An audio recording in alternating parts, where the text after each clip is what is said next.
Boa noite, pessoal. Tá? Bem-vindos aí a mais uma aula, né, do professor Felipe, mas eu estou aqui em nome, né, o nome dele, o meu nome também é Felipe, então, pelo menos facilita. Nós vamos hoje abordar um assunto que é investimentos estrangeiros diretos, tá? E esse é o último assunto do semestre, tá? Ou seja, seria a última aula oficial do semestre, né? Depois a gente vai se organizar, inclusive, com o professor Felipe, para poder decidir os assuntos da AB3 e organizar uma aula de revisão, já que a AB3 em si está marcada para acontecer a primeira chamada no dia 15 de junho, ou seja, na próxima segunda-feira. Tá? Mas hoje o tema é investimentos estrangeiros diretos. Então, vamos lá. São bastante números, tá? Número, estatísticas, né, que eu vou tentar apresentar para vocês, a nível mundo e a nível Brasil, tá bom? Começando primeiro para tentando definir um pouco, né, o que a gente chama de investimento estrangeiro direto. Porque quando a gente fala de investimento estrangeiro, na verdade, há dois grandes tipos de investimento estrangeiro. Tá? O primeiro, que os chamados investimentos estrangeiros em portfólio ou em carteira. Então, são todos, né, esses investimentos em títulos públicos, né, em bolsa, investimentos de fundos de investimento. Tá? Agora, esse que é muito ligado ao mercado financeiro, né, que depende de uma série de ratings, né, que são elaborados por algumas empresas de ratings especializadas nisso, tá, como a Standard & Poor's ou a Fitch, por exemplo, tá? Que depende de avaliações de risco país, que é realizado por determinados bancos. O risco país do Brasil, por exemplo, está em torno hoje de mais ou menos 200 pontos. Entre mais alto o número de pontos, mais arriscado o investimento dentro do país e, portanto, mais spread vai ter para você poder levantar dinheiro, para poder fazer empréstimo lá fora. Tá? Mas esse é um outro assunto, tá? É um assunto bem específico, né, do mercado financeiro internacional, que a gente não vai abordar hoje. O nosso tema, o nosso foco hoje é esse outro tipo de investimento estrangeiro, que a gente chama de investimento estrangeiro direto, ou investimento estrangeiro produtivo e, em inglês, os Foreign Direct Investments, né, os FDI. Tá? Eu vou já explicar, né, do que a gente está falando. Mas é importante entender que esses investimentos estrangeiros podem ser outflows ou emissão, ou seja, de brasileiros para fora do país, ou podem ser de estrangeiros para dentro do Brasil. Então, nesse caso, a gente fala de inflows de investimentos estrangeiros, seja em carteira, seja direto. Tá? Então, são os dois grandes movimentos, né? Brasileiros investindo lá fora e estrangeiros investindo aqui dentro, tá bom? Então, o que são esses desculpe, esses investimentos estrangeiros diretos, tá? Em comércio internacional, nas teorias de comércio internacional, o IED, como a gente chama aqui no Brasil, né, é a forma mais avançada de internacionalização. Eu trouxe aqui para vocês essa definição do Kotler, que é uma grande referência em teorias de administração, né, e basicamente ele diz o seguinte, né, que a forma mais tradicional de internacionalização seria a exportação ou a importação. Agora, existem outras fórmulas de acesso a mercado. Tá? E a fórmula mais usada, mais extrema, mais avançada de internacionalização é justamente essa de investimento estrangeiro direto. Ou seja, no lugar de exportar o produto final, né, eu vou acessar o mercado-alvo implantando uma fábrica localmente. Essa fábrica para produzir, né, uma fábrica de produção ou fábrica de montagem, né, de meu produto, de forma a poder vender localmente esse produto ou reexportar, né, para outros mercados aquele produto. Tá? Quando a empresa decide que a melhor forma, né, de tirar proveito das condições de produção e de comercialização no país passa pela implantação de uma fábrica a nível local, ela obviamente tem várias opções, né, para implantar essa fábrica. Ela pode decidir fazer isso de forma totalmente exclusiva, 100% da empresa. Seja comprando uma empresa local, eu compro 100% daquela empresa local, ou partindo do zero, né? Montar a empresa do zero. Em inglês, eles chamam esse tipo de investimento estrangeiro direto de greenfield investment. É o top, né, do investimento estrangeiro direto a ser recebido, né? Aquele que todos os governos almejam, de uma certa forma, né? Porque é essa que vai gerar mais retorno, com certeza, para a economia local, para a economia nacional, né? Mas, obviamente, existe a outra opção, que é, né, de investir no mercado local em parceria com a empresa local, ou seja, comprando não a empresa inteira, mas, de repente, uma parte daquela empresa, ou formar algum tipo de acordo de parceria de produção, que pode ser um joint venture, por exemplo, né? Vamos dizer que eu sou uma empresa estrangeira, eu quero investir aqui no Brasil, eu quero entrar no mercado brasileiro, eu quero vender aqui no mercado brasileiro, eu entendo que a melhor fórmula seria eu me implantar aqui. Mas eu não estou afim de investir num tipo greenfield investment, né? Ou seja, de investir do zero, né?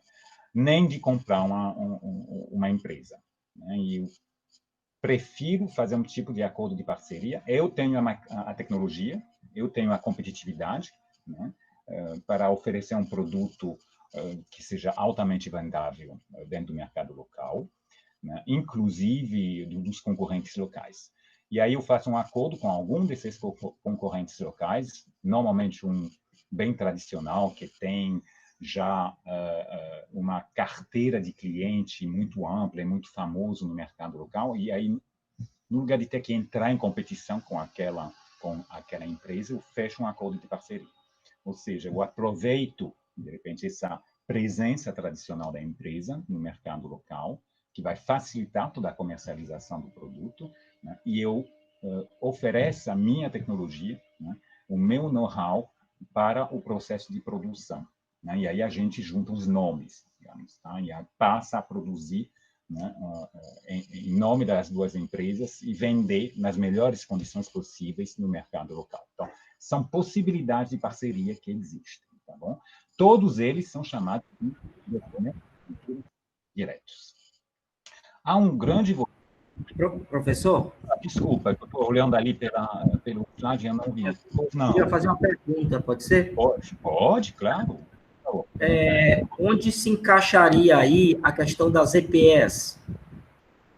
Então a ZPE, ela é um tipo de investimento estrangeiro direto, né? Mas ela normalmente, pelo conceito da ZPE, né, eles têm que reexportar 80% daquilo que eles fabricam, né? Só podem vender 20% no mercado local, mas eles podem vender. Tá. Investimento Aqui, que ele se dá em nesse... condições bem especiais e vantajosas para a empresa, em Isso. termos de isenção de imposto, né, de condição de produção em geral, né? Tem toda uma infraestrutura que é ofertada para a empresa, para atrair a empresa para que ela venha produzir aqui e, se possível, reexportar. Né? Se possível, não. A exigência é que reexporte, é para ajudar no balanço de pagamento do país, né? Mas ela também, normalmente, vai se implantar ali para tentar, pelo menos no caso aqui do Brasil, tentar aproveitar o mercado local. Inclusive, nesse período de pandemia ali, que prejudicou muito, né, as exportações, foi votada lá uma resolução a nível do governo federal para poder ampliar esses 20% até 40%, eu acho. Justamente porque aquelas empresas não conseguiam exportar, né? Mas um investimento estrangeiro direto, né? É uma fórmula. Ali é uma iniciativa do governo para incentivar o IED, né? Para tentar convencer a empresa a vir. Por quê? Qual é a grande jogada a nível mundial entre essas empresas que investem fora? Normalmente não são pequenas e médias empresas, em particular nessa fórmula de IED, são grandes grupos, grandes corporações. Elas têm muito dinheiro, elas já estão inseridas na chamada cadeia global de valor, né? E vocês precisam entender, de uma certa forma, que, para eles, né, do ponto de vista desses grandes CEOs que pensam a nível global, é um pouco como se os países estivessem numa prateleira. Né? Então, eu tenho que reorganizar a minha cadeia de produção a nível global. Eu, CEO de uma grande corporação, tenho 190 e tantos países, né, à disposição, e loucos, inclusive, para me receber. Né? O que me dá muito poder de barganha para decidir aonde eu vou implantar aquela empresa. Né? É claro que a negociação entre essa grande corporação e esses países, né, tendeu a favorecer as grandes corporações, porque o acesso ao mercado era muito facilitado. Havia poucas barreiras, né? Então, uma das formas que os governos acharam de poder incentivar, de dar incentivo para ser escolhido de uma certa forma, é oferecer, né, todo tipo de vantagens ao ser escolhido. Se você me escolher, eu vou te oferecer um espaço, né? Então, muitas vezes até doação de terreno, eu vou organizar toda a infraestrutura em torno do terreno, seja de estradas, de acesso à eletricidade, de acesso à internet, né? Toda data center, etc. Eu vou fazer tudo, né, para que você seja, enfim, tenha as melhores condições, e eu vou organizar qualificação dos trabalhadores locais, né, e vou investir na qualificação de trabalhadores a nível local para você, né, e em determinados países também a criação, inclusive, desses espaços específicos chamados EPE, o equivalente em cada país, tem um pouco um nome. Na China é chamada de zonas econômicas especiais, por exemplo, tá? Ou zonas francas, tá? São todas mais ou menos o mesmo intuito, né, de poder atrair esses investimentos estrangeiros aqui no país. E justamente, quais são os países que mais recebem? Aqui nós estamos falando, né, de países que recebem investimentos estrangeiros diretos no mundo. Aí, como vocês podem ver aqui nesses últimos 2 anos, 2018 e 2019, em verde são as economias ditas desenvolvidas, né, em amarelo as economias ditas em desenvolvimento, ou no caso aqui mais emergentes. Tá? Os Estados Unidos estão na frente, tá? Isso é um país que lidera os investimentos estrangeiros diretos no mundo há muito tempo. Recebe muito, e já recebeu muito mais, vou já mostrar para vocês. Mas, atualmente, por exemplo, uns 250 bilhões de dólares recebeu em 2019. A China é o segundo, né, com 140 em média. Tá? Singapura e, vejam, o Brasil. Tá? O Brasil é um dos países que mais recebe investimentos estrangeiros direto no mundo. Tá? Inclusive, 2019 foi um ano bom para recebimento de investimentos estrangeiros direto no mundo. Eu vou comentar isso um pouco mais tarde, inclusive em relação à América Latina como um todo. Tá? 75 bilhões de dólares. Eu vou tentar explicar para vocês por que é tão importante esses investimentos estrangeiros diretos aqui no Brasil. Tá? Aí, Reino Unido, vejam Hong Kong. Tá? Hong Kong recebia... Vejam que Hong Kong é uma zona administrativa especial autônoma da China. Então, se a gente, né, junta a China com Hong Kong, pelo menos até 2018, né, basicamente eles se equiparavam com os Estados Unidos. Os investimentos em Hong Kong assim, caíram drasticamente em 2019. Eu acho que vocês podem imaginar por quê. Tá? Há, de um ano para cá, muitas manifestações pró-democracia, né, naquela região autônoma de Hong Kong, e tentativas recentes, inclusive, da China, de incorporar Hong Kong de forma mais concreta dentro do esquema legal, financeiro e produtivo chinês, da China continental. Né? E isso está apavorando, obviamente, os investidores estrangeiros instalados em Hong Kong, que até agora conseguiam aproveitar bastante de uma estrutura muito pró-mercado, muito liberal, né? E essa está afugentando, e tudo indica que os investimentos em Hong Kong nos próximos anos serão cada vez menores, né? O que deverá, inclusive, beneficiar Singapura. Não é por acaso que os investimentos estrangeiros diretos em Singapura aumentaram, né, tanto de 2018 para 2019. Tá? E aí, a outra grande economia emergente que está recebendo investimentos, né, a Índia, mas estão vendo em valor significativamente menor do que aqui no Brasil. Então, o Brasil é meio que uma estrela, né, entre os países recebedores de investimentos estrangeiros diretos no mundo. Ou seja, do ponto de vista dos empresários, né, e esse que a gente precisa entender, que, como eu falei para vocês, cada país está numa prateleira.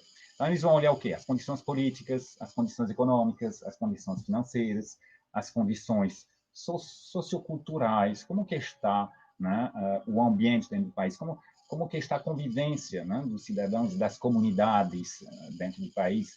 A imensa maioria dos países tem comunidades, uma diversidade de comunidade muito grande, línguas diferentes, né, religiões diferentes, e muitas vezes um pouco de tensões entre essas comunidades que acaba gerando certo tumulto, né, no dia a dia da vida da sociedade, que acaba prejudicando o ritmo de produção, né? E, nesse sentido, o Brasil é considerado um país bastante tranquilo, uma população bastante homogênea, em relação a muitas outras populações ao redor do mundo. É um mercado grande, mais de 200 milhões de pessoas. Tá? Lembrem que o Brasil é eu acho que hoje é o quinto ou sexto país com mais população, né? Que tem uma classe média ainda notável, né? E tem crescido muito, por mais que ela tenha sofrido esses últimos anos com a crise que a gente enfrentou aqui desde 2014, né? Que tem uma certa capacidade de compra, mas mais do que isso, tem muita vontade de comprar, tá? O mercado brasileiro é considerado um dos mercados assim mais consumidores no mundo, que só se compara com o mercado dos Estados Unidos ou com a classe média chinesa, que também é muito compradora, né? Então, esses aspectos são muito positivos, eles atraem, tá? Porque investir no Brasil significa que eu vou ter acesso facilitado a esse mercado consumidor, né? Que compra bem, em bons volumes, paga bons preços, né? Agora, é claro que não é o único item que se olha, né? Vai se olhar as condições econômicas e financeiras. Infelizmente, no Brasil, essas não tem sido muito positivo nesses últimos anos, mas como houve uma tendência à recuperação de 2018 para 2019, acabou justificando a chegada de uma série de investimentos, inclusive houve algumas privatizações, né? Então, a entrada de capital estrangeiro aqui no Brasil. A nível político, é claro que a situação atual está preocupando, a nível, enfim, dos investidores estrangeiros, mas entendo que a situação que o Brasil está passando não é lá muito diferente da situação que muitos outros países estão passando. E por mais que haja muitos questionamentos sobre a solidez das instituições políticas, aqui no Brasil ainda há a tendência a acreditar que essas instituições saberão, né, dar a volta por cima, etc. Então, a nível político, há preocupações, sim, claro, mas quando comparado com situações, em particular aqui na América Latina, no fim das contas, acaba sendo um dos países mais estáveis dentro da instabilidade geral, né? O acesso à tecnologia é tranquilo, tá? O acesso à eletricidade, à energia em geral, é relativamente tranquila quando comparado com outros muitos países, né? A logística é problemática, mas ela é problemática em muitos lugares no mundo, tá? Lembrem que o Brasil está na prateleira, mas os concorrentes também têm os seus pontos fortes e fracos. Enfim, no fim das contas, apesar de todos os obstáculos, de todas as dificuldades que a gente pode enumerar aqui, ainda assim, o Brasil acaba sendo meio que uma escolha prioritária de muitos investimentos estrangeiros. E aí, no final, eu até farei uma consideração em relação a saber aproveitar melhor essa janela de oportunidade aqui para o Brasil, dentro desse novo contexto que está se desenhando. Então, estão vendo aqui, né, os grandes ganhadores, né, desta corrida por investimentos estrangeiros diretos, né? O que eu vou mostrar aqui nesse gráfico, que não é muito legível, mas eu queria mostrar só para vocês essa linha azul que se destaca, é a dos Estados Unidos. E só para mostrar para vocês o quanto os investimentos estrangeiros são sensíveis a crises. Então, vocês estão vendo que tem três pontas. A primeira ponta de 2000, que foi a crise chamada .com, das empresas .com. Né? O segundo pico foi a crise de 2008, né? Em 2008 aí mergulhou de novo, né? Para atingir níveis recordes, batendo em 500 bilhões de dólares em 2016, para então, hoje, já voltar para a faixa dos 200 e poucos bilhões de dólares, tá? Entre 2018 e 2019. A guerra comercial Estados Unidos-China está, em grande parte, responsável por esta queda. Boa parte dos investimentos estrangeiros, né, nos próprios Estados Unidos, eles vêm ou dos europeus, ou dos chineses, dos japoneses, dos coreanos, dessas grandes economias. São grandes economias que investem em outras grandes economias, né? Mas a guerra comercial acabou eliminando, basicamente, os investimentos estrangeiros chineses ali, e a crise da zona euro, etc., enfim, a crise dos europeus, o Brexit, etc., também afetou, né, os investimentos estrangeiros no solo americano. Tá? Então, era mais para poder mostrar isso para vocês e mostrar o quanto Estados Unidos e China, que é essa linha em vermelho, se destacam, querendo ou não, né, dos outros concorrentes, tá? A nível ou seja, da cadeia global de valor. Né? De uma forma mais geral, o que é interessante a gente notar nesses investimentos estrangeiros diretos é que hoje estão vendo que metade, basicamente, né, desses investimentos acontece nos países em desenvolvimento. Houve uma queda, né, visível ali, né, de 2016 para cá, dos investimentos em países ditos desenvolvidos. Né? Então, teve um reequilíbrio, né, na escolha entre países desenvolvidos e países em desenvolvimento. Né? Uma manutenção do nível, né, dentro dos países em desenvolvimento e uma queda nos países desenvolvidos. Ou seja, houve uma queda dos investimentos estrangeiros diretos nesses últimos 2 anos. Tá?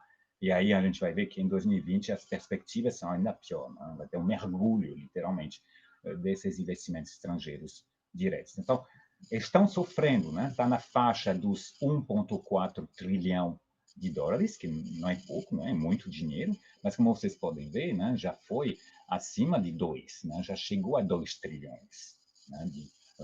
de dólares. Tá?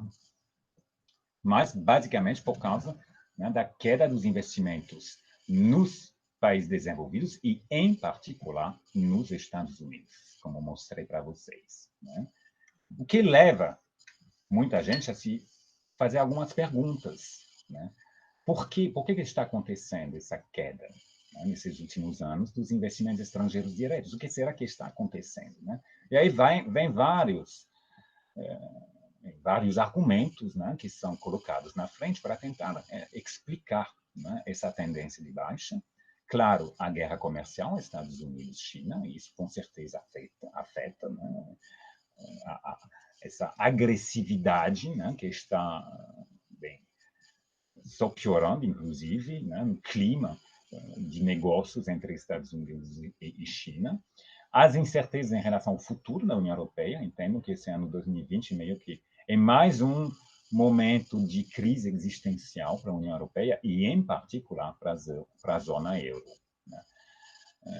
Daqui para o fim de 2020 que a gente vai entender melhor se os europeus vão ser capazes de, mais uma vez, superar as suas diferenças e acharem um terreno, um common ground, como a gente diz em inglês, né? uma zona de acordo, né? Tudo isso em ambiente de Brexit. Né? Lembram que daqui para o final do ano também a União Europeia precisa finalizar o seu acordo de divórcio com a economia britânica e há muitas pressões dentro da União Europeia, muitas frustrações, em particular na chamada Europa do Sul, na Itália em particular, mas não somente, em relação a posturas dos parceiros europeus durante a crise do Covid, que hoje não foi engolida de jeito nenhum, está gerando ressentimento. Então, é mais uma crise existencial que acaba meio que paralisando os investimentos naquela região. a chegada de investimentos naquela região e a emissão, né, de investimentos estrangeiros naquela região. Não somente por causa desse problema da própria União Europeia, mas porque também há cada vez mais desentendimentos entre os países sobre as condições para se fazer negócios a nível mundial, né? As condições de trocas comerciais, as condições de acesso aos mercados são cada vez mais complicadas. Multiplicação de medidas protecionistas, né? E um desrespeito, né? Como eu coloquei aqui, cada vez mais assumido as regras de acordos multilaterais, né? O menosprezo a todos esses acordos multilaterais por parte do Trump, por exemplo, mas não somente. Tá? São vários os líderes que, de certa forma, rejeitam, né, a existência desses acordos multilaterais e querem voltar a ditar as regras das condições de entrada de investimento, saída de investimento, enfim, de trocas de circulação de mercadoria, de serviços, de pessoas, de dinheiro, né, entre esses territórios. Tudo isso num ambiente de tensão, né, entre os dois grandes líderes, que são Estados Unidos e China. Vou já ver com vocês, vou já comentar. Tá? Além disso, já em 2019, as previsões eram muito pouco otimistas para 2020. Eu coloquei aqui que já se imaginava estagnação, alguns já imaginavam, inclusive, a recessão. Tá? E o Covid, de uma certa forma, só fez acelerar o processo. Né? Então, esses são os principais argumentos que são colocados para explicar a queda de investimentos estrangeiros diretos ao redor do mundo. Esse é meio que esse momento de paralisação, esse momento de compasso de espera para tentar enxergar um pouco melhor, né, o que vai acontecer entre os Estados Unidos e China, o que vai acontecer na Europa, o que vai acontecer com a OMC, ou seja, as condições de fazer negócio, e o que vai acontecer com as economias em geral. E como eu falei para vocês, isso já era motivo de preocupação antes do Covid. Então, a gente vai ver já o efeito Covid, né?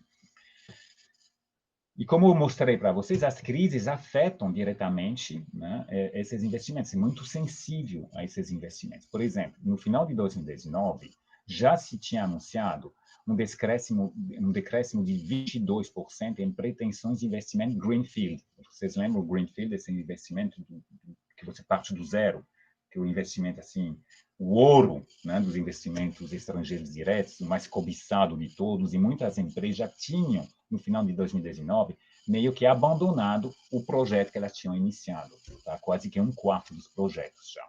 Né? Em nome de quê? Em nome de riscos globais, naquela época, né? Clima.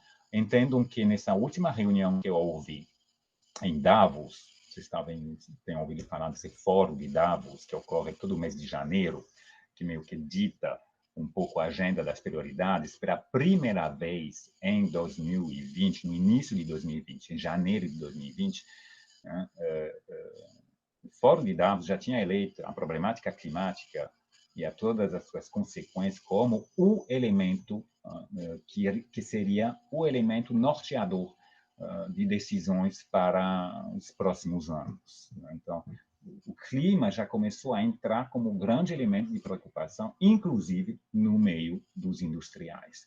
Mas não somente isso, também tudo que diz respeito à geopolítica, ou seja, a qualidade das relações entre as nações, né, em várias regiões do mundo. A gente tem vários locais ao redor do mundo que são sensíveis e que têm níveis de tensão que só vão piorando, né? O chamado a região do Mar da China, né?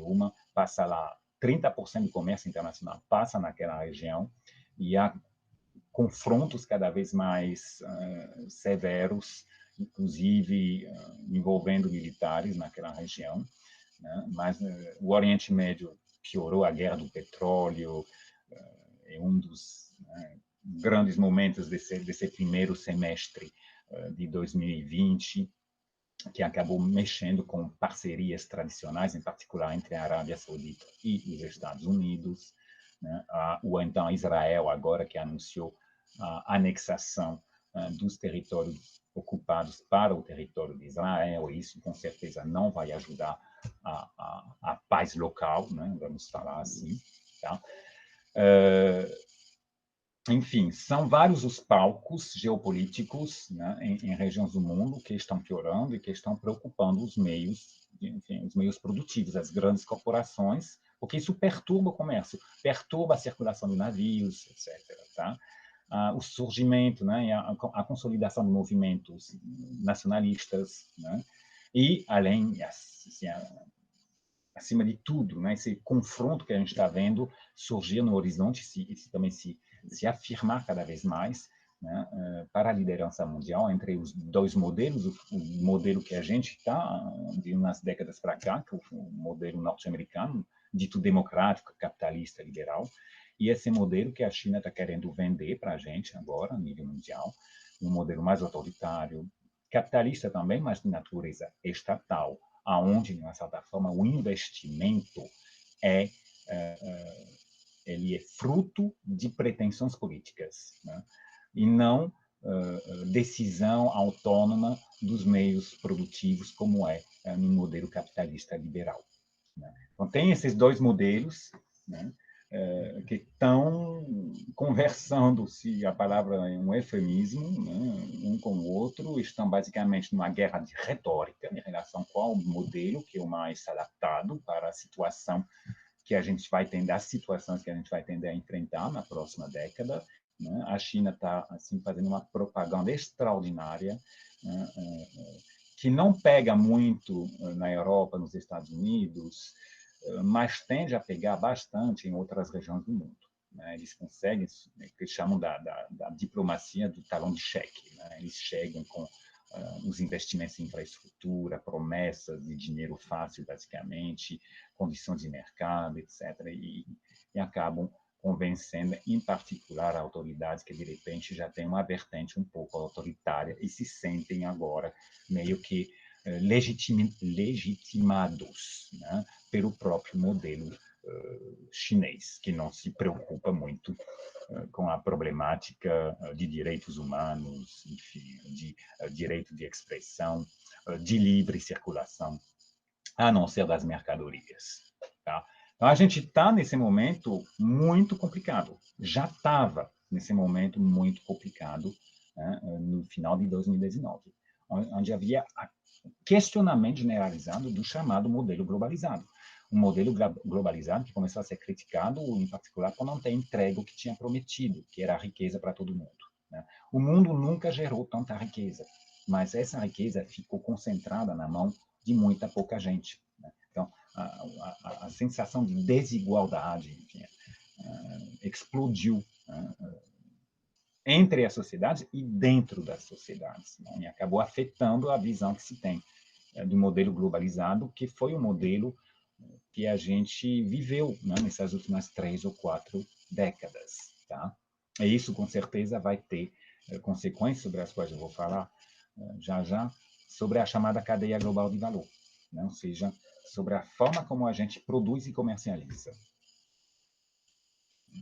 Bom, eu comentei para vocês que esses investimentos são meio que em compasso de espera, eles baixaram muito nos países ditos desenvolvidos, tá? Eles estagnaram, eles mantiveram o mesmo nível nos países em desenvolvimento. Agora, o continente que se destacou esse ano, 2019, foi a América Latina. Tá? A América Latina tinha sido alvo de muito desinteresse nesses últimos anos, por causa de mais uma década complicada. Né? A gente só pode pegar como referencial, né, a crise, a recessão, né, que o Brasil viveu de 2014 até 2017, 2018. Agora que o Brasil estava, na verdade, em processo de recuperação, com algumas perspectivas mais positivas para 2020, isso era antes do Covid, né, esse Covid meio que frustrou aquela perspectiva que se tinha. Mas, em geral, na América Latina, teve um aumento significativo de 16% em 2019 de investimentos em relação a 2018. Né? Foi o continente que mais aumentou o volume de IED. Tá? A gente, por comparação, na África foi mais 3% e na Ásia diminuiu. Né? Agora, na América Latina, a grande estrela é o Brasil. Primeiro que estão vendo, era o quarto ou quinto país que mais recebe investimentos estrangeiros diretos. E isso já é histórico, tá? Já faz vários anos que é desse jeito, né? Quase metade dos investimentos que são feitos na região são feitos no Brasil. O segundo mercado na América Latina que recebe para recebimento de investimentos estrangeiros diretos é o México. Mas o México deve receber uns 20 bilhões de dólares. Lembram que o Brasil recebeu 75 bilhões. Né? A região como um todo deve ter recebido, acho que uns 170 ou 180 bilhões de dólares. Tá? 75 bilhões no Brasil, uns 20 e poucos bilhões na América Latina, ou no México, e depois vai ficar entre Peru, Colômbia, Chile, né? Bom, obviamente, Argentina, infelizmente, saiu mais uma vez da carteira, né? Por causa de todos os problemas e dos calotes, né? Que ela já, de novo, teve que anunciar em relação a investidores estrangeiros, as condições de recessão na própria economia argentina, a saída lá do Macri, né, do poder, a chegada do kirchnerista, né, do Fernandes, acabou que fazendo com que os empresários ou os grandes CEOs olhassem mais uma vez a Argentina meio que como assim opção para médio a longo prazo e não a curto prazo. Venezuela nem se fala, né? Então não tem mais tantas opções, né? E as outras economias, seja Colômbia, Peru ou Chile, bem, elas são muito pequenas quando comparadas com a economia do Brasil. Tá? A economia brasileira, por ela, só representa mais da metade da economia daquele continente, da América do Sul. Né? Aliás, o Brasil representa a metade, mais, né? A metade do território, a metade da população e mais a metade da economia. Então, é uma economia que não tem concorrente. Aliás, no hemisfério sul, a única grande economia é a economia brasileira. Tá? Ela não tem concorrente no hemisfério sul, ela brilha sozinha, seja na América do Sul, mas não somente. Né? Mas, a África do Sul tem o quê? 300 bilhões, talvez, de PIB. O Brasil está em 1,8 trilhão, isso porque o real está desvalorizado para caramba, né? Mesmo uma economia como a Austrália não passa também de 300, 400 bilhões de dólares. São economias muito pequenas quando comparadas com a economia brasileira. Tá? Então, acaba que ela está meio que reinando sozinha num continente que a gente vai ver está meio que poupado de muitos desses riscos geopolíticos. Talvez possa explicar por que a América Latina acabou se destacando como local de investimentos, né? E, em particular, claro, a grande estrela da América Latina, que é o Brasil, apesar de todos os problemas. Então, coloquei aqui para vocês, né, nesse histórico, a crise de 2014 ela realmente refletiu, né, sobre o volume de investimentos que chegaram no Brasil nesse período, e não zerou, longe disso, né, mas vocês estão vendo que até 2011 foi um ano recorde, né, 2012, 76, né, e aí depois baixou um pouco, né, 59 em 2018 e aqui em 2018, em 2019, né, que voltou para os 75 bilhões de dólares, ou seja, reachou os níveis de investimento que se tinha antes da crise. Então, vinha, né, com uma tendência de recuperação. Tá? Agora, qual o problema no Brasil? Um problema, sim. Desculpa, agora que eu estou vendo, o senhor viu que o Guedes fez 500 bi de venda de câmbio? Pois é, eles estão intervindo direto, né, no mercado de câmbio para tentar, enfim, proteger, né, proteger o real, né, para manter. Eu vou já mostrar para vocês, inclusive, essa problemática aí de saída de dólar. Né? A gente falou de mercado de câmbio na última aula, a gente falou de regimes cambiais, eu vou já mostrar para vocês uns dados aí sobre a saída de dólar em 2019, e a situação realmente tá preocupante. Tá? Mas antes de falar da saída de dólar, a problemática dos investimentos. Qual a problemática dos investimentos aqui no Brasil? Porque o Brasil é famoso por investir pouco. O Brasil, assim, o brasileiro, seja setor público, seja setor privado. há uma falta crônica de investimento local na economia. E aí os economistas, vocês estão se formando para ser economistas, né? Existem algumas considerações que são feitas sobre o nível mínimo de reinvestimento dentro da própria economia para poder manter, ou dar sustentabilidade a um ritmo de crescimento econômico, né? Ao longo dos anos, para que esse ritmo de crescimento se mantenha. Tá? E aí, normalmente é apontado 20% do PIB. Então, os investimentos privados e públicos somados devem alcançar, né, em torno, pelo menos, de 20% do PIB. Tá?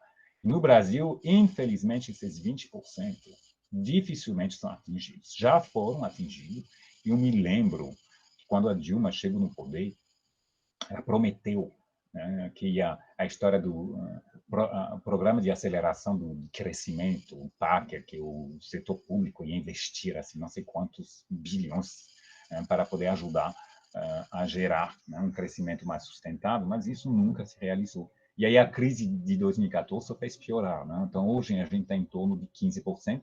Estão vendo que o setor público perdeu muito da sua capacidade de investimento, né, nesses últimos anos. O problema do orçamento brasileiro, obviamente, né, eles não têm mais espaço para poder investir. E os próprios setor privado, infelizmente, tem diminuído, né, os investimentos aqui dentro da própria economia. Tá? Então, está em torno de 15%. Esses 15% são considerados insuficientes para realmente gerar um círculo virtuoso, sustentável de crescimento econômico. E aí, esses 75 bilhões de dólares que chegaram representaram, em 2009, em torno de 4,5% do PIB brasileiro. Ou seja, os 15,8% mais os 4,5%, a gente chega aos 20%. Então, o Brasil é basicamente dependente desses investimentos estrangeiros diretos. É por isso também que há toda uma política de acolhida, né, dos investimentos estrangeiros diretos no Brasil. Inclusive, o governo federal criou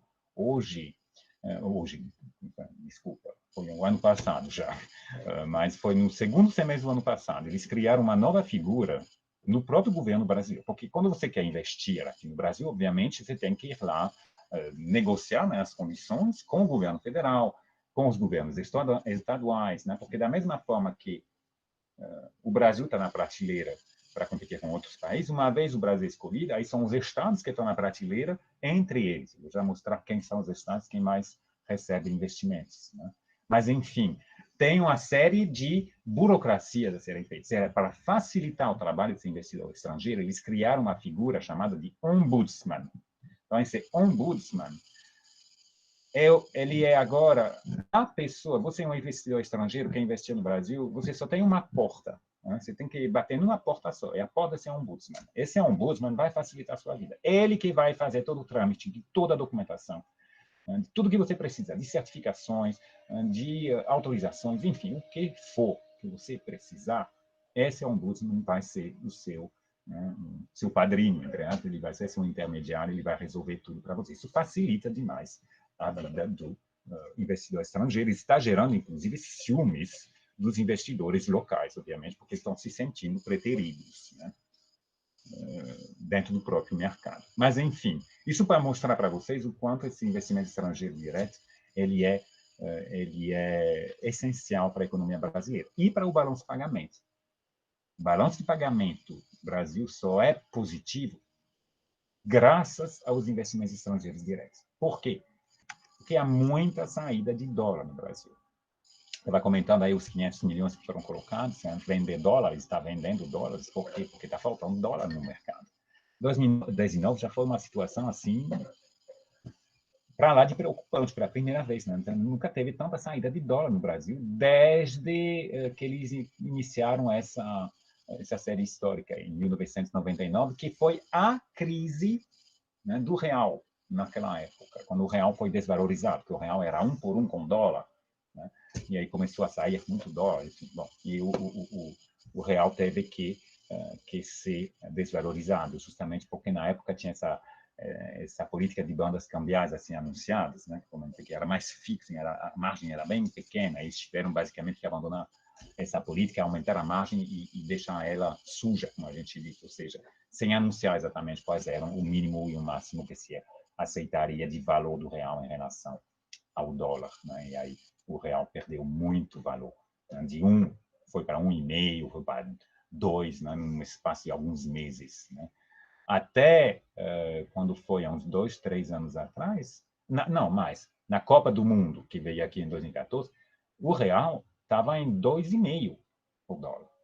Hoje, né, estão vendo a situação, já passou dos 6. Né? Agora que está voltando, né, em torno de 5,5, mas esse, aparentemente, é a nova vontade do governo brasileiro.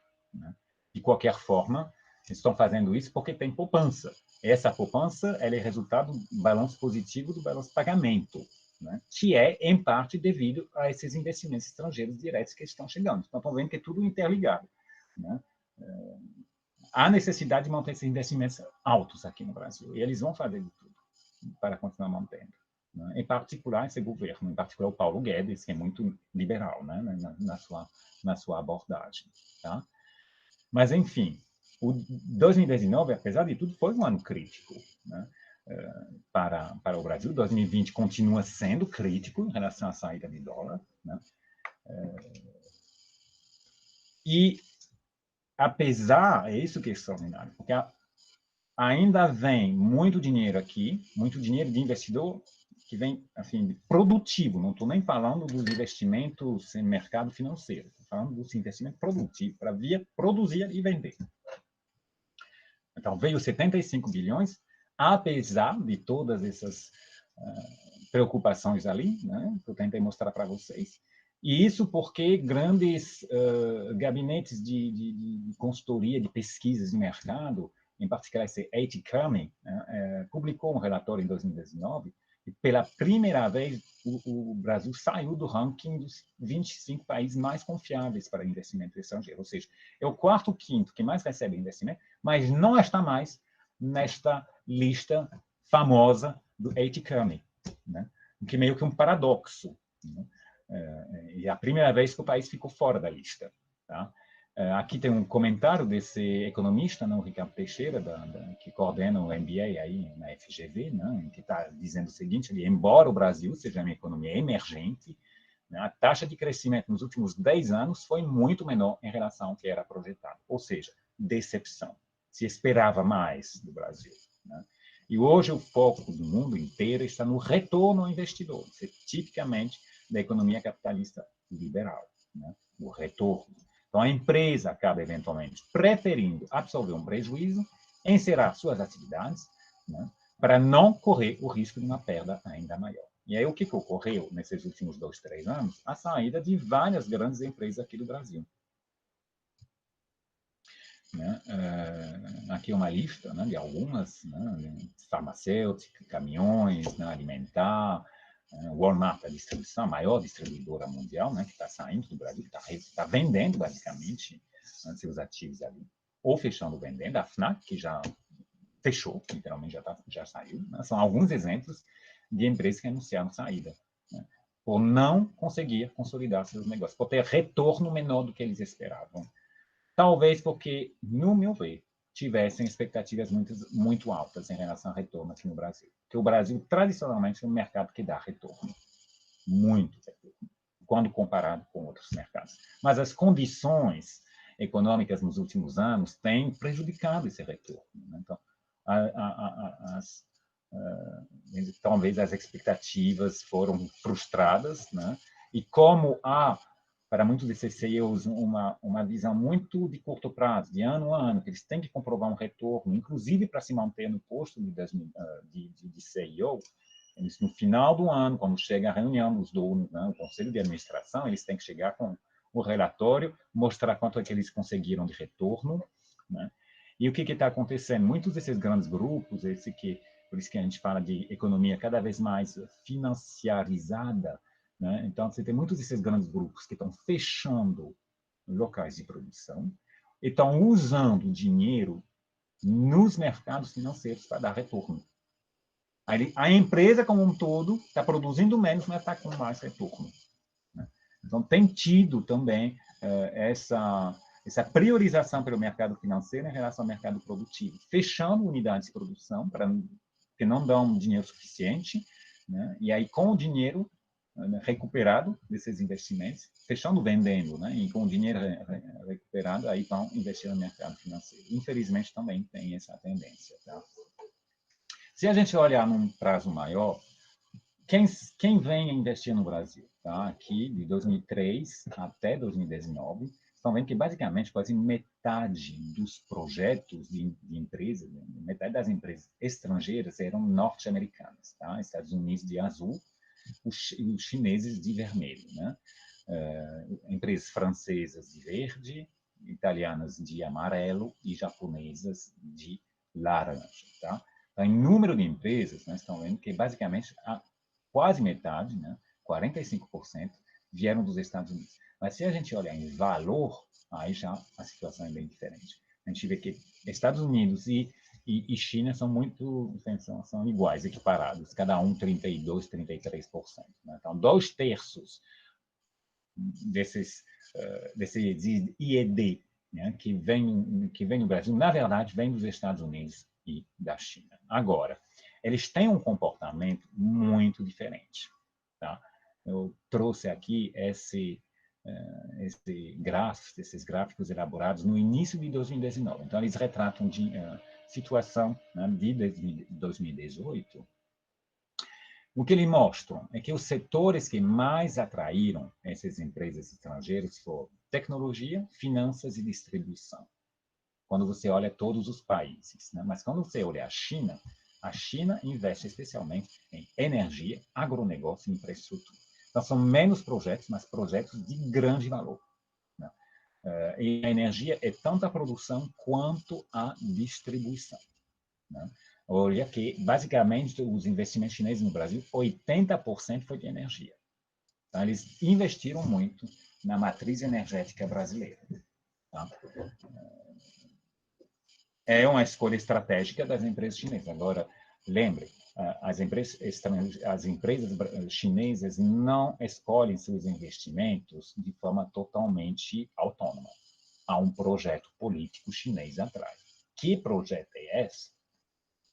Vamos descobrir com certeza nos próximos anos. O segundo grande negócio é o agronegócio. Investe muito em agronegócio, mas isso a gente sabe, é um país extremamente dependente de importação de produtos alimentares e que deseja aumentar seu nível de controle nestas importações. Então, poder ter empresas chinesas produzindo no Brasil para exportar prioritariamente para a China. Né? E criar meio que uma corrente comercial que seja dominada por interesses chineses de Ásia, né? Inclusive com a infraestrutura que vai junto. Né? A gente sabe que há esse tipo de projeto. Né? Mas no Brasil houve uma lei que foi passada alguns anos atrás proibindo a compra de terra por estrangeiro. Claro que a meta era justamente impedir que os chineses comprassem terra, porque eles estavam começando a comprar muita terra na Bahia. Me lembro, teve uma época assim, eles estavam circulando direto, comprando. Aí baixaram uma lei para proibir isso. Tá? Não está acontecendo a mesma coisa no continente africano. Há avaliações, é difícil a gente ter números precisos em relação a isso, mas há avaliações que já dizem que mais de 10% do continente africano é propriedade privada de interesses chineses. Eles compram assim o que puderem. Faz parte da estratégia de controle daquela cadeia, né, global de valor, de produção, em particular na área de agronegócio. Tá? Então, esse é o perfil desses investidores estrangeiros aqui no Brasil. Aonde que eles investem? Bom, obviamente, tá? São Paulo, né, e Rio, Minas Gerais, são os três que mais, ali também nesse mesmo período, né, no acumulado, esse triângulo ali, né, no sul-sudeste, do sudeste, desculpa, é o local onde os estrangeiros mais investem. Nesses últimos anos, houve uma tentativa de diversificação desses investimentos para outras regiões, e aqui no Nordeste, o Ceará tem se destacado, inclusive, como recebedor de investimentos nesses últimos anos, graças aos investimentos que foram feitos por vários governos sucessivos, que seguiram uma mesma linha. e investiram no mesmo projeto, né? Então, criar um hub portuário, hub aeroportuário, hub tecnológico, né? E a ZPE e outros centros de produção do polo químico, polo farmacêutico. Você teve várias iniciativas que acabaram, né, seduzindo, eles fizeram muita propaganda, tá? Circularam muito, tem uma atividade de diplomacia do próprio Estado e da Prefeitura de Fortaleza, que trabalha independentemente do governo federal. Então, eles encontram governadores de estados como na China, por exemplo, da região de Fujian. A região de Fujian é uma grande parceira do Ceará tradicional. E o Fujian, inclusive, o Xi Jinping já foi governador de Fujian na China. E ele já se encontrou com representantes do governo cearense, quando ele era governador desse estado de Fujian. O estado de Fujian fica bem em frente a Taiwan, tá? na costa da China, em frente a Taiwan, no norte de Hong Kong, né? Entre Hong Kong e Shanghai. Tá? Bem, enfim. Então, o Ceará se destaca. Hoje, os estados do Nordeste, inclusive, constituíram um consórcio, e aí eles circulam o mundo afora vendendo o Nordeste, né, para receber investimentos estrangeiros. Tá? Então, estavam trabalhando em cooperação. Eles foram para Paris no semestre passado, em 2019, não me lembro, eles foram para lá em outubro, não somente em Paris, mas em vários países na Europa para vender, né, vender a região, né, vender a região Nordeste. Vamos ver, né, se isso dá resultado. Por quê? Porque agora a gente está enfrentando um novo problema, né, que não estava na equação até alguns meses atrás. O que acontece? Como eu comentei para vocês, o Brasil recebe muitos investimentos de estrangeiros, mas, infelizmente, o brasileiro investe pouco fora. Tá?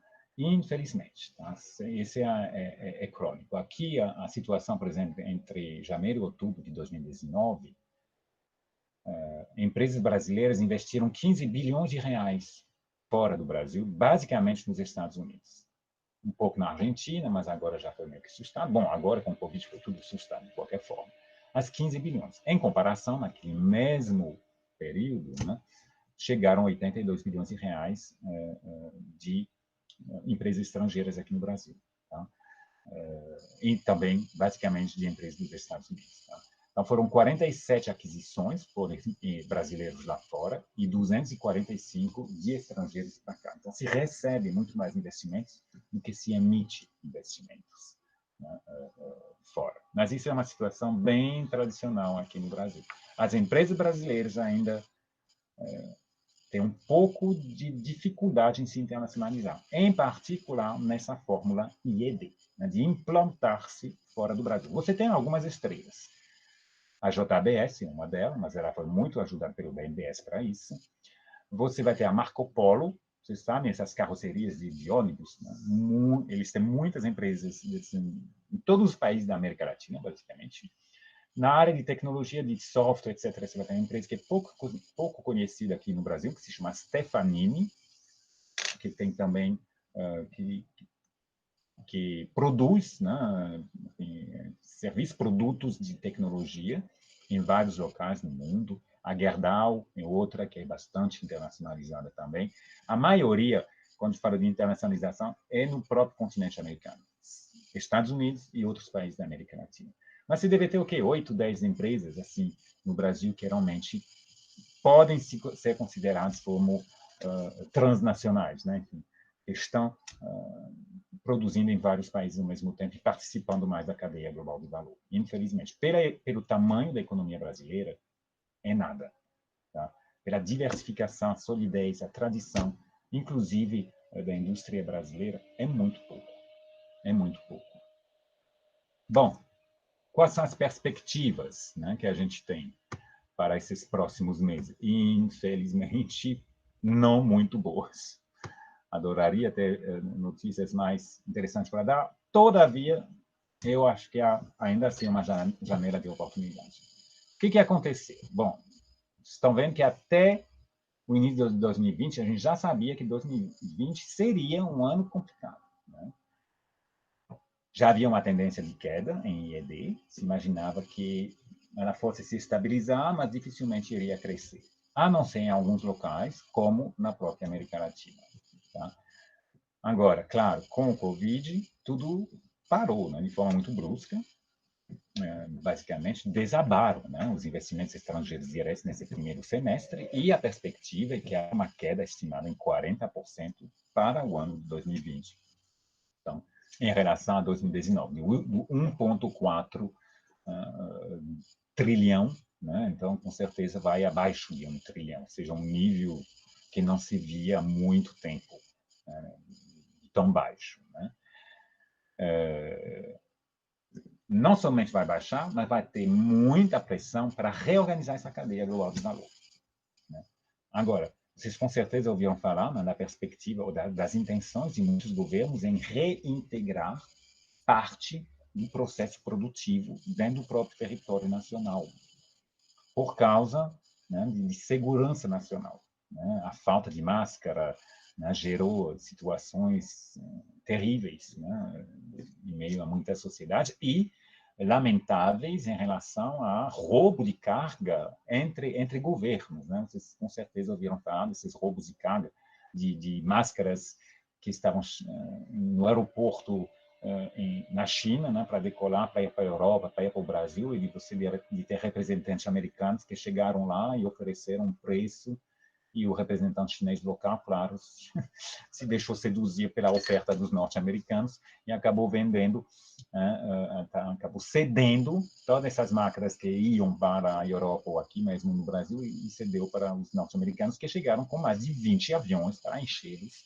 de máscara. Então, estão vendo que em momentos de tensão, né, a amizade colocada de lado, de uma certa forma, isso também gera mais ressentimento e decisão política em não cair mais na mesma armadilha. Então, não depender dos chineses, né, tampouco depender dos norte-americanos, do quem quer que seja. Então, há certas decisões políticas que vão querer forçar, né, de alguma forma, a volta a produção no próprio país. Né? O sonho do Trump é fazer com que os Estados Unidos voltem a ser uma grande nação industrial.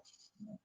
Se ele vai conseguir, já é um outro grande desafio. Por quê? Porque ele vai enfrentar os próprios CEOs, as próprias corporações.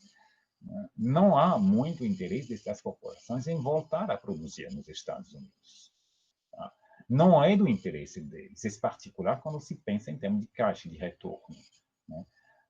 Sair da China talvez seja possível, mas certamente não para voltar para os Estados Unidos. Seria mais para ir para um outro país daquela região, seja Vietnã, por exemplo, que é o grande candidato do momento, né? Ou Paquistão, ou Índia, né? Que está se colocando como alternativa também. Mas, de qualquer forma, mesmo isso, para eles, não é um momento melhor para discutir isso. Por quê? Porque grande parte dessas grandes corporações, assim como qualquer empresa, bem, ficaram sem produzir durante vários meses, né? Estão com caixa muito baixo, não produziram e não venderam. Né? O choque da oferta e o choque da demanda simultâneo, não? A crise como nunca se viu antes. Né? E ainda por cima, perspectiva de recessão para os próximos meses. Isso não é exatamente o melhor ambiente para você investir em novas empresas. Né? Então, vai ter um embate. Os políticos vão querer que eles venham, né? E as lideranças econômicas vão existir. Elas vão ceder em 1, 2, 3 pontos, mas dizer que elas vão reorganizar todo o seu tecido industrial assim só porque os políticos querem, eu acho muito pouco provável. A ponto, por exemplo, do governo japonês ter criado uma linha especial para pagar os empresários japoneses para saírem da China, mesmo que fosse para o Vietnã. Eles não precisam ir para o Japão. O governo não obriga. Eles só querem que saiam da China. Né? E aí podem ir aonde quiserem. E ainda vão receber o dinheiro. Vão receber dinheiro para poder transferir a fábrica. E fazer isso, né, para não mexer com o caixa das empresas. Então, estão vendo, né, que há uma vontade política ali muito grande. Mas, nesse caso, ela é bastante cooperativa. Então, pode ser que com certeza os empresários japoneses acabem se deixando seduzir. Agora, ao estilo Trump, na ameaça, eu acho muito pouco provável uma Apple da vida deixar de produzir seus smartphones a preço imbatível na China, o outro país lá da Ásia do Sudeste. Uma parte já foi, inclusive, transferida para o Vietnã, né, e voltar a produzir nos Estados Unidos. Entendem que lá na China, nessa Foxconn, né, a empresa com a qual eles têm um contrato de produção, uma parceria lá na China, eles produzem um smartphone dos últimos modelos, não me perguntem qual, tem esses mais recentes ali, ele não passa de $100, entre 50 e 100 dólares. Isso com frete para Los Angeles. Tá? Tudo isso para vender ele, no mínimo, nos Estados Unidos, a uns 300, 400 dólares. Então, a margem é extraordinária. Tá? Eles não vão conseguir produzir por 100 dólares nos Estados Unidos. Assim, Trump não vai conseguir convencê-los que eles têm que sacrificar o caixa dele em nome do interesse nacional.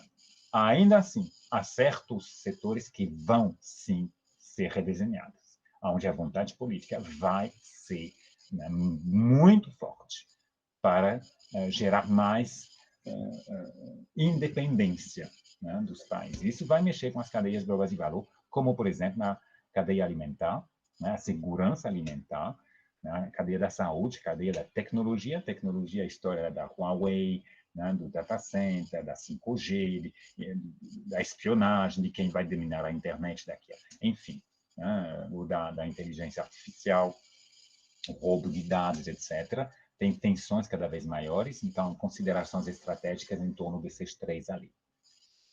E eu acredito que, isso é a minha contribuição mais otimista do ponto de vista Brasil, ali tem uma janela. O Brasil está muito bem localizado geograficamente para abastecer tanto o mercado americano quanto o mercado europeu, muito mais perto. Você de navio, em alguns dias você está lá, né? Da Ásia para a Europa, você vai demorar uns 30 dias. Né? Aqui você vai demorar uns 10 dias, 11 dias, se for direto, né? Bem menor. Uma rota marítima muito mais tranquila, né? Não vai passar por locais de grande agito geopolítico. O próprio continente latino-americano é considerado meio que poupado das grandes problemáticas geopolíticas que nós estamos conhecendo hoje. Então, tem uma série de pontos positivos para que o Brasil seja escolhido por estas grandes corporações em colaboração com governos europeus e norte-americanos. Se houver um grande entendimento, uma capacidade de gerar um acordo comercial que garanta acesso ao mercado de um lado como do outro, né? O Brasil é uma grande economia, alimentos tradicionalmente já é provedor de alimentos, né? Mas há também grande know-how, né? Experiência e pessoal formado para o setor da saúde e o setor da tecnologia aqui no Brasil. Né? E aqui em Fortaleza, por exemplo, no Ceará, né, ainda você tem o hub tecnológico, o data center. Né? Você sabe que é um dos pontos onde mais se passa fibra óptica no mundo. Tá? Todo que transita dos Estados Unidos para a América Latina e África passa por Fortaleza, hoje em dia. E tem mais empresas chegando. Então, não somente de fibra óptica, mas também de data center. E em torno desses data centers, você vai ter cada vez mais empresas que vão se implantar para poder aproveitar esse hub, para ganhar velocidade, estar na autoestrada o mais rapidamente possível. Mais perto você estiver daquelas redes de fibra óptica, melhor. Né? Então, existe uma grande probabilidade para que empresas de tecnologia venham se instalar em torno lá da Praia do Futuro, aonde está o hub, para aproveitar esse hub e estar lá bem perto, porque a velocidade de trânsito será muito melhor e isso ganha em competitividade para muitas dessas empresas criadoras, né, de serviços e de produtos tecnológicos. Tá? Então, por exemplo, um item, né, que pode colocar o Brasil. Agora, o Brasil tem que fazer o dever de casa. Né? Tem que continuar fazendo as reformas dele, de forma a facilitar o acesso ao mercado, né? E, claro, a instabilidade política local que a gente está vendo hoje não está ajudando. Né? Vamos torcer para que as instituições brasileiras saibam achar, né, um meio legal, digamos assim, e seguro, né, dentro da trilha democrática, vamos chamar assim, né, para resolver essa crise que está se desenhando aqui no cenário político brasileiro, né? Bem, essas eram algumas considerações. Não sei se vocês teriam algumas perguntas, dúvidas ou comentários, de repente, críticas também, né? É muito bem possível. Se não tiverem bem, então eu encerro essa minha apresentação hoje. Eu agradeço a minha palavra. Pois não? Pronto, pronto. Pois então eu vou encerrar. E, como falei para vocês, esse era o último assunto, né, que era previsto para a cadeira de operações do mercado internacional nesse semestre. E aí, de agora em diante, nós vamos trabalhar junto com o professor Felipe para poder ver a prova de vocês, né? E eu acredito que quarta-feira haveria aula de revisão. Então, não sei exatamente como que isso vai ser organizado, eu vou ver com o professor Felipe, se eu mesmo que dou, se eu gravo, não sei o que ele prefere, quais assuntos, enfim, isso daqui para quarta-feira, com certeza, o professor Felipe divulga para vocês, e então, talvez até quarta-feira para uma próxima aula, tá bom? Muito obrigado a todos, uma boa noite e uma boa semana. Boa noite.